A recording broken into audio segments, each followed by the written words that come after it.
Yo, yo, yo. Episode 4, the MattKnowsBall Pod. Today we're featuring the 2023 March Madness shirt that I bought. Warriors hat with a stain on it. Love that. But today I want to start with Jerry Jones coming on and saying just because we sign him doesn't mean we're going to keep him is one of the dumbest things I've ever seen in my life. I'm going to put the clip right here for I think this clip is what 20 seconds long. So we'll have a 20-second pause. You know what I mean? Listen to this, come back.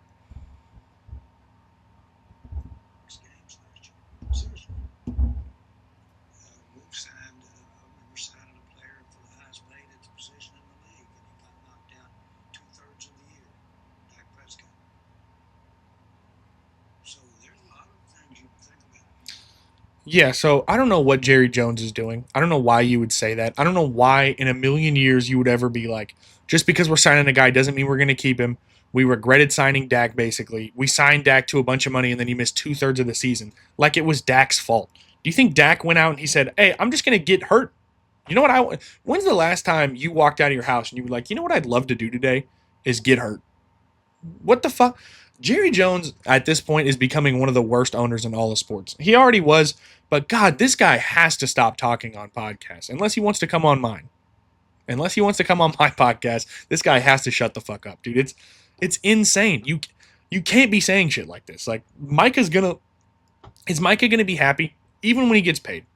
He says there's a lot of things you got to think about coming into this. I'm sure there's a lot of things Mike has to think about now too, because you're being a dick. Oh yeah, Micah missed four. He said Micah missed 6 games last year. First off, not even true. Micah missed 4 games last year, but whatever. And then you complained about Dak, and then I saw another clip of him talking about how they should have signed Trayvon Diggs later instead of paying him early. How the fuck does Trayvon Diggs feel about that? You know what I mean? You're just creating a ton of unnecessary unrest and a bunch of distractions for your team. It just seems ridiculous to me. Like, what is the end game of saying that? Jerry Jones got to get off the mic. I think he's got dementia. He's losing it. I don't know what the fuck his plan is. I'm gonna swear in this one because this one really does piss me off. Because I'd be so annoyed if I was a player hearing this. Oh, you didn't sign me because Dak got hurt. That's why. Because a couple of years ago when Dak got paid, it was all Dak's problem that he got hurt. What the fuck was Dak supposed to do about that? Just oh, my bad, Jerry. You want me to give me the money back? What are we doing? You know what I mean? If I was a Cowboys fan, this would piss me off so bad. I don't understand. God, that would really drive me nuts, man. Jerry has to stop this shit. Like, you're just creating such an unnecessary division and, like, angst in your locker room. I know everyone in that locker room is like, why the fuck? What does he think that about me? You know what I mean? I missed a couple games. Now Jerry's coming down my back. Jerry's complaining at me. How does Trayvon Diggs feel? Does he want to be on the team anymore, knowing that Jerry Jones thinks he shouldn't have paid him? You know? How is Micah going to feel even when he gets the contract? God forbid Micah misses 2 games last year. He knows exactly how Jerry feels about that. Micah gets his ankle stepped on week 3. Offensive lineman steps on Micah's ankle. Ouch. That really sucks. I'm at home rehabbing my ankle. But I know Jerry Jones is at the house thinking, fuck, shouldn't have paid this guy. He's going to miss a couple games. Should have waited. Pay your guys early. You get the contracts for cheaper. They're happy. Keep your guys happy. I never understand shit like this. The Cowboys, the Bengals, the Browns. Actually, the Browns paid a couple people way too much money, like Deshaun Watson. But, like, the Bengals, man, the same thing with Trey Hendrickson and T. Higgins. I know that it doesn't make any sense. Just fucking pay the guy. You know, like, just get it out of the way. Why is it? They almost did the same shit with Joe Burrow. You got to pay these guys. And it's even worse when your owner's coming on just yapping up a storm, talking about a bunch of random bullshit, talking about how he regrets paying players early and Dak missed a bunch of games and you paid him top of the market. Yeah, you paid him top of the market because you're a dumbass. Because you could have paid him 2 seasons ago and he would have been happy. And now you're going to pay Micah Parsons top of the market because your dumbass did the same thing again. I'll never be able to wrap my mind around that. Do you know how awesome Patrick Mahomes' contract is right now? Because the second that he looked awesome, you know what the Chiefs did? We're just going to pay you forever. You look awesome. We're going to pay you forever. You know? I don't get it. I mean, I understand you might have to renegotiate these deals later on, but just pay the guy, get it out of the way, and make everybody happy. Everybody should be coming into your locker room like, man, I cannot wait to play football. Not, am I going to get paid? Am I going to get my money when I'm an awesome player? Maybe some practice squad guy should be coming in being like, fuck, man, I don't know if I'm going to get a guaranteed deal. But your star player, Micah Parsons, should not be coming in like, well, I better stay healthy in this. I better not try too hard in this, in these OTAs, because if I fucking sprain my ankle, Jerry Jones isn't going to pay me. Like, it's ridiculous. I hate it. I hate the fact that Jerry even continues to have a platform for himself to talk. The guy's got to stop. Your team's never going to win a Super Bowl. I think Jerry talks like he would sell his soul to win a Super Bowl, but he won't pay his players to win one. Hopefully this does decent because it's a bunch of Cowboys hating. You know what I mean? And actually, this isn't even Cowboys hating. This is specifically Jerry Jones hating. It's ridiculous. I think it's bullshit, and I think that his players should be pissed. Trayvon Diggs should no longer want to be on that team. I would be super pissed if I was Trayvon Diggs. Anyway, another one I wanted to talk about was I was watching the Colin Cowherd pod, and I was watching his show. Shout out Colin Cowherd, by the way. That's my dream. I want to get on that show one day. But I saw them talking about the Steelers, and he was saying that, like, basically Colin said that the Steelers were making moves to make moves because they went from a big sideline receiver with some, personality issues in George Pickens, personality really being more like getting a bunch of penalties, to another big sideline receiver with some personality issues who's older. And instead of personality issues being like, actually, this is still penalties. DK just gets in a ton of fights. He's always throwing people and doing all kinds of ridiculous shit. And then you go from an old guy in your secondary with Minkah Fitzpatrick, and you move to an old guy in the secondary with Jalen Ramsey. And I get what they mean. I 100% understand the thought process that feels like you're just making a move to make a move to make, just to say that you did this and this. But if the Steelers did nothing, we'd be here like, why didn't they go all in? I don't understand. I feel like we always tell teams you have to take big swings and make moves, and then the Steelers take big swings and make moves, and we're like, they're just doing whatever. They're just fucking around. It doesn't make any sense. Do I think that these were the right moves? No. But am I going to fault the team for taking big swings when all I do is tell teams, you got Aaron Rodgers for 1 year. 1 year, and you're going back to Mason Rudolph. Potentially. Why not go all in now? You've been an 11-win team that loses in the playoffs every fucking year. You go 10-9 and lose in the fucking first round for 10 years. Switch it up. Fuck it. Yeah, sometimes you got to make a move to make a move. I understand. Like, the Steelers are trying to be in win now mode. Do any of us think it's actually going to work? No. I don't trust the Steelers to fucking win a playoff game, much less win the Super Bowl. But obviously they're trying to go into win now. They're trying to make moves to support Aaron Rodgers and support the team. So I don't see why we're crushing them for it. I don't know if it's always the right move, but a move is a move. You got to do something. What, are you just going to fucking sit around and just be like, all right, we're just going to be the same team we were last year, but with Aaron Rodgers. You took a big swing at QB, then you take a big swing at receiver. You got to make some moves here. We're going to do a little bit more football talk. We got Mike McDaniel. I think that he is this upcoming season, the Dolphins. I think Mike McDaniel's on the hot seat. I don't see the Dolphins being good. I think that the Dolphins could very well finish last in the division in the AFC East this year. I don't trust the quarterback to be healthy. I don't trust Tyreek to be good. I don't know what I just don't see anything coming from this team. You know what I mean? Like, what are they going to do? They're not. I don't think they're going to be better than the Bills. Obviously, the Bills win the division every year. I don't think they're going to be better than the Patriots. The Patriots got a lot better. I think the Patriots could be a playoff team this year. Nine wins around that range, right? Are they going to be better than the Jets? That's really the question at the end of the day. Are they the last team in the division? Because I think it's very much in play that the Dolphins finish last and that Mike McDaniel ends up going back to being an offensive coordinator somewhere. I don't see, if he is, we would love to have him on the Raiders. Actually, no, he wouldn't. I like our new OC, but you know what I mean. Like, Mike McDaniel's an awesome offensive guy, but I just don't trust the culture in Miami. I don't trust the quarterback not to get hurt. I don't trust their wide receiving core to stay healthy. And I really don't trust their defense. Their defense is soft. They probably did a good job getting rid of Christian Wilkins and dumping him off to us a few years ago because he's been nothing but hurt ever since. But I don't know. I definitely don't trust them in the cold in a playoff game. I don't trust them in January when shit matters.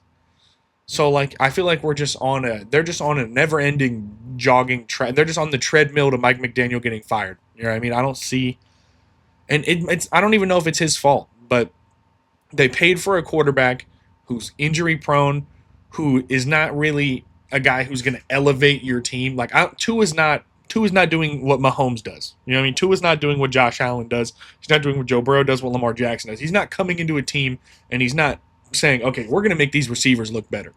They're going to look good, but he's not elevating his team. You know what I mean? He's not making his team look that much better, in my opinion.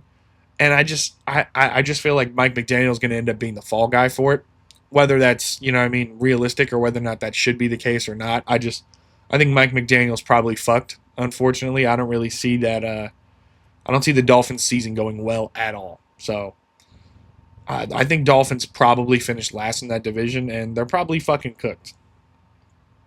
And then we've got some summer league stuff. I've been watching a lot of NBA summer league because I'm bored. I don't got nothing better to do. Cooper Flag in the summer league looked awesome. I love the way that he looked on the defensive end of the ball. I know that he had a bad game. His second game was great though. I know his first game was terrible, but it's your first game. What do you expect? I think Cooper Flag is going to be a really good player. I think his offense has some stuff here and there that need to be ironed out. You know, he's got to get that jumper. He's got to get that jumper knocked down. You know what I mean? You got to tighten up the handle a little bit. You know what I mean? You got to lift and get the lower body a little bit stronger so you can be a bit more effective in the post. You know, he's got some shit he's got to work on. But at the end of the day, I trust Cooper Flag to do that, and I think that he's going to be a great player. I don't know. I don't know about MVP. I hate putting MVP and all time great and perennial this and perennial that on a new player. So I'm really not gonna do all that. But I am high on Cooper Flag. I really liked what I saw in the summer league. I really liked that second game, and even in the first game, he played terrible on offense, but he was really good on defense. You know, and also I was watching Con Knuppel on the Hornets. Holy shit, that guy's a dog. I really liked him in the draft. I didn't think he was going to go as high as he did. I think the Hornets picked him in like 6 or 7, somewhere around there. Or early in the lottery, like the Hornets picked this guy. Or no, I think it's even earlier than that. It might have been like 5. I don't remember. I have to look it up. I don't really pay gigantic attention to the draft, but Con Knuppel, he's hooping. Took him to the Summer League Championship. That's the only thing the Hornets are going to win this year. That's for fucking damn sure. And I just think that the Hornets Summer League team looked great, man. Con Knuppel, obviously, though, is the highlight. He's looking like he could be you know what I mean? I don't really know how to compare him because to me, he's not like a super in the bag with the handle, but the guy's just a bucket. He plays good. He plays decent defense. He's a dog. You know what I mean? You can tell that guy's here to play. Not to do all the white guy cliches, but you know what I mean? He plays the game the right way. He plays the game the right way. He first guy in, last guy out kind of guy, real student of the game. And then I saw Carter Bryant. Carter Bryant, holy shit, that guy looks like an animal on defense. I really hope that plays out to being good when he's playing real games in the NBA because, man, I love seeing a guy who's just chopping those feet and he's just sliding feet, locking shit down. I love a guy like that. Smack the floor, hands out, come and get some. That kind of guy. That's what I want to see. I want to see that harassing, annoying defense. That shit that Kawhi used to do. That shit that Patrick Beverly used to do, even though he was fouling all the time. You know what I mean? I love Scottie Pippen. Come out, hands out. What you gonna do? That's what I love to see, man. I love seeing a guy like that who's just about to come out and lock some shit up. And he was given every matchup he had hell. He was given Cooper Flag hell too, but Coop ended up with a pretty good game. But I'm really high on Carter Bryant too. I think that he's on the defensive side. I don't really know much about his offensive game. Seems like he's just kind of there. But Carter Bryant on defense is about to be serious. Another one that I'm sure I can clip this on TikTok that I really liked was Bronny. Bronny looks awesome, man. Bronny looks fantastic. He looks a lot better than the 55th pick, and a lot of you guys were shitting on Bronny saying that he was this and that he was that. People forget that Bronny was like one of the highest ranked recruits coming out of high school and then had a heart attack. You know what I mean? Like, yeah, of course he wasn't that good in college. The dude was recovering from a fucking heart attack. You know what I mean? That's not something that you just pop back up and you're cool with, you know? And I think that it didn't make any sense for people to think that Bronny couldn't at least put on weight and be like a really, really good defensive player. Like Bronny looks awesome on defense now. He looks like a killer. He clearly put on some muscle. Like, who's saying that he can't be Lou Dort? You know what I mean? Like, why did we act like, oh my God, it's such nepotism. He should have never been drafted. He's garbage. It's the fucking 55th pick in the second round of the NBA draft. You guys couldn't name me six great first, second round picks. You know what I mean? Like, it doesn't make sense to me to just be so. It's clearly just LeBron hating. You know what I mean? And that's understandable. I know a lot of people hate LeBron. A lot of people think that it was a bad pick, but like, you know what? I don't get it. You're clearly in the second round. You're either shooting for upside, like you want to have a guy who blows up like a Jokic. You know, you're shooting for upside, or you're shooting to have a guy who can come in, give you good rotational minutes, probably be good on defense and hit threes. You know what I mean? Like, and that's what Bronny should be able to do. If Bronny can get his jumper ironed out and Bronny can put on some muscle, he's gonna be good, man. He's gonna be an NBA player. I don't know why there was so much Bronny hatred, Bronny this, Bronny that. He sucked. He only averaged 2.3 points a game in college or whatever. He had a fucking heart attack. Oh, let's not pretend like this isn't also LeBron James Jr. You know what I mean? I'm taking a flyer on LeBron James Jr. I'm taking a flyer on that every day of the week, twice on Sundays. There's no way in hell I'm not drafting LeBron's son if he's anywhere near being an NBA player. I never understood how much hatred is out there for that. I guarantee you, I don't get it, man. NBA players' kids tend to be pretty good. Michael Thompson, Klay Thompson, Ron Harper, Dylan Harper, Del Curry, Steph Curry, LeBron James, LeBron James. You know, I don't see why it's always, oh, Arvydas Sabonis, Domantas Sabonis. Like, it's a long going theme in the NBA that a lot of dads in the NBA have sons who are great. Hopefully Carmelo Anthony and his son. Hopefully Shaq and his son one day. Like, I'm not Michael Jordan and his sons. But you know, like I never understood that. It feels like it's just performative. I feel like there's a bunch of people who didn't ever watch Bronny, didn't ever realize what he's been through. You know what I mean? And the kid seems like he's got the right mindset. Is it crazy that he came straight out and got a guaranteed contract? Probably shouldn't have had a guaranteed contract that quick. But what the fuck? I mean, why do I care? You know what I mean? The Lakers need to take a shot. The Lakers need to hope that they can get a good rotational piece, get a guy who can come in and lock some shit down, like I was saying about Carter Bryant. And Bronny could be that guy. He's a little undersized, but you bring Bronny in for a matchup on an undersized guard. You know what I mean? You can't tell me that Bronny James can't come in and give Tyus Jones hell. If he puts on some muscle and he becomes a good player, you can't tell me that this dude's not like if he puts on some muscle and he improves on the defensive end of the ball, which you're expecting him to do because he's a young guy. Why can't he come in and give these little guards hell? Why can't he come in and give Trae Young a tough night? You know what I mean? Of course, that's Trae Young, so he's probably still going to get fried. But you know, I don't see why the Bronny James hate. He looks awesome. His offensive game is slowly starting to look a little bit more polished, which is great to see. I love to see that. You know, he's clearly making an effort to get better on the offensive end. He's been getting in the bag a little bit. You know what I mean? I saw one jumper that looked really bad, but in general, man, I root for Bronny, man. I don't see why. Well, that kid didn't do nothing wrong. You know, he just wants to fucking hoop. So I love that. Also, we've got the Nuggets, man. The Nuggets GM Ben Tenzer. Shout out to that guy, Ben Tenzer, the interim VP of basketball operations, also known as the GM right now for the Nuggets. I think the Cam Johnson trade was awesome. I love the way their offseason is going. I like the re signing of Bruce Brown. I think that you're adding depth and IQ between Bruce Brown and Cam Johnson. I like Cam Johnson more than I like Michael Porter Jr. just in terms of a floor. You know what I mean? I think Michael Porter Jr. could be a star one day, and Cam Johnson may well also be a star one day. But I was really high on Michael Porter Jr. coming out of the draft, but Michael Porter Jr.'s floor is really low. He doesn't play great defense. He has bad shot IQ. He's not really a great passer. He doesn't really do too many things that well at once. Cam Johnson's going to come in and he's going to give you the same consistent shooting. He's going to give you better basketball IQ. He looks like, from what I've seen in these podcast clips and him talking ball, it looks like he really knows basketball. He really knows what he needs to be doing on the offensive end, where he needs to be, how to run these sets, how to do this, how to do that. He's clearly going to bring a much higher floor on the defensive end. Bringing back Bruce Brown, that's a good signing. I like Bruce Brown. I don't see why not. I mean, obviously he got overpaid when he went to, I think, Utah after leaving. And then the Jonas Valanciunas signing, that feels like a great signing. I don't see why that would be bad. Give Jokic a couple minutes of rest a game. You know what I mean? Jonas Valanciunas isn't a killer, but you know, I need a drink of water. Jonas Valanciunas isn't exactly going to come in and give you.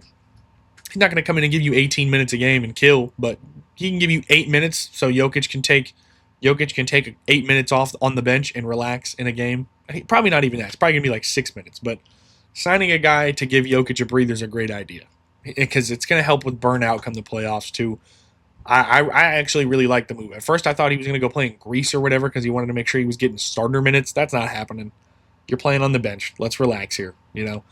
But that and Tim Hardaway Jr. Man, it's like they built up their depth. Depth was their main problem. They built up the depth. They are getting some better shooting. They're getting a better defensive floor. They're going to give Jokic some more minutes off the court. You know what I mean? Where I'm sure they're probably still going to get blasted, but it's going to be better than it was, which is what you hope for. You know, I don't see why. I just think that that's a great move. I shout out to Ben Tenzer. That guy's crushing it. I'm sure that Nuggets fans are juiced to get rid of Calvin Booth. I don't know about getting rid of Mike, whatever the hell his name is. Absolutely slipping me right now. Mike Malone. Getting rid of Mike Malone, that sucks. But I guess you had to do that because him and the GM were beefing. So, fair enough. I really like the Nuggets offseason moves, though. I think the Nuggets are going to be solid. I also want to go in and see. Fuck it. Let's do some Chris Paul. Let me pull up the fucking the roster. All right, we're gonna do some talk about the Clippers. I know, a bunch of you just clicked off this video. Same way when I was talking about Hornets Summer League. But the Clippers just signed Chris Paul. I really like the Clippers offseason this year. I think the Clippers were a really strong team last year. I think that trading Norman Powell and getting back John Collins was solid return. I think that Zubac, I don't know if I expect him to have the same level year. And you cannot expect Kawhi Leonard to be healthy. But Bradley Beal for like $8 million a year or whatever they're paying him, I don't even remember. He's getting some cheap-ass deal. You got Bradley Beal for cheap. You got James Harden coming back. And then they signed Chris Paul, and they get Brook Lopez. I think Brook Lopez is an awesome signing for that team because he's coming off the bench. Brook Lopez being your backup center is awesome. Your starting lineup is James Harden, Bradley Beal, Kawhi Leonard, John Collins, and Zubac. And then coming off the bench, you got Chris Paul, Bogey, Derrick Jones, Batum, and Brook Lopez. That bench unit might be able to beat the Jazz in a game if you were starting them. Maybe that's unnecessary Jazz hating. My fault. That team could give the Raptors a run for its money, and that's your backup. You know what I mean? The Clippers, I think, have a lot of great depth, a lot of good defense. I know that Harden and Beal aren't exactly known for their defense, but Kawhi and Zubac play good defense. Derrick Jones plays great defense. Batum plays great defense. Brook Lopez is big and will deter guys from getting to the basket. I'm high on the Clippers. I won't say that I think they're going to win anything. Second round ceiling, in my opinion. You know what I mean? You win if they win in the second round, you lose in the Western Conference Finals. There's a lot of really good teams out west this year. They don't want to see Houston. They don't want to see OKC. They probably don't want to see the Nuggets again. But man, the Clippers-Nuggets series was awesome this year. I think the Nuggets got better than the Clippers did, but I really like the Clippers offseason. You got Chris Paul for cheap. You got Bradley Beal for cheap. You got Brook Lopez for cheap. You got John Collins. Norman Powell wanted to leave probably anyway. I think that it's a good offseason, man. I'm not a Clippers guy, and they're going to piss me off during the season because Kawhi will magically be healthy every time they play the Warriors. But, I really like this, man. And you can have now shooting lineups where you take out Zubac and you bring in Brook Lopez, and you have 5 guys who can shoot the ball. You know what I mean? I think John Collins shot 39% from 3. That might be complete bullshit. I might have just made that up. But I remember saying that seeing somebody say that John Collins was shooting really high on uncontested wide open threes. If you can have a lineup like that where you have that kind of spacing, and washed and old or not, you still have James Harden. James Harden is going to get to the fucking basket. If there's one thing James Harden's going to do, he's going to get to the rim. Yeah, I mean, he's old, so it's not the same, but James Harden can get by people. If you had a lineup, Zubac is tired, or we're playing a team where we just need to get their center the fuck out. We need to 5 out. Or we need to run pick and pop. You can bring in Brook and have him and James Harden run action, and James Harden's going to have the whole floor wide open. You're not leaving Bradley Beal wide open. You're damn sure not leaving Kawhi wide open. Maybe John Collins, but worst case scenario, if you really want to have a better shooting lineup, move Kawhi to the 4, bring in Bogey. You can, or Batum, you the Clippers have a lot of lineup variation now where they can run great two big lineups, they can run great shooting lineups, they can run great pick and roll lineups, they can have Beal come off the bench if they really wanted to. I love it, man. I love the fact that Chris Paul, even in his old age, even while washed, gets to orchestrate the offense off the bench. Chris Paul being a guy coming off your bench is awesome. You know, like he was on my team. That sucked, but that's because he wasn't fitting as well with Steph. You know, but Chris Paul can come off the bench and orchestrate your offense with a bunch of guys who are decent offensive players. Like Chris Paul can just chuck lobs to Derrick Jones Jr. all fucking game. And then you have Bogey and Batum who are going to hit big shots, and him and Brook Lopez can run pick and roll. And Chris Paul's going to get to that stupid midi he gets all the time where he's here and comes over. You know what I'm talking about? I love it. I think that the Clippers, I don't know that they're going to be the best team come playoff time because of James Harden and Chris Paul again, but in the regular season, this team's going to be scary. This is a deep team. When your team's worn out and you just came off of a 5-game road trip, you just played a back-to-back, and then 2 days later you got to come play the Clippers, and that team's deep, man. You got to use your bench, and the Clippers bench is probably better than your bench. Whoever your team is, the Clippers bench is probably better, you know? The West is fucking terrifying this year, man. If there's anywhere I wouldn't want to be this year, it's the Western Conference. That's where my team is. That's going to suck. But, yeah, man, I just wanted to give the Clippers some props. I don't know the name of their GM. I really like their owner. I like that he's just dumping money into building a stadium and he wants everything to be awesome for the fans. Can't remember that guy's name for the life of me. Whatever, big bald dude. I really like what the Clippers are doing. I love their owner. He's rich as fuck. Shout out the Clippers, man. I guess that's where we're gonna end it off on. But pretty good episode there. I felt like I got a little animated when it came to the Cowboys. This is what happens when, you know what I mean, when the season comes around, we're going to have a lot more to talk about. I'm going to be able to get a little bit more jumpy. You know what I mean? I'm going to get a little bit more animated, get a little bit going. But that was fun. I had a good time. Hopefully, if you guys enjoyed it, you know what I mean, go comment, follow me on TikTok, Matt Knows Ball. Follow me on Instagram, Matt Knows Ball. Follow me on Twitter, Matt Knows Ball. Yeah, drop some comments so I can react to shit, please. I would love to have some takes that I can respond to down in the comments.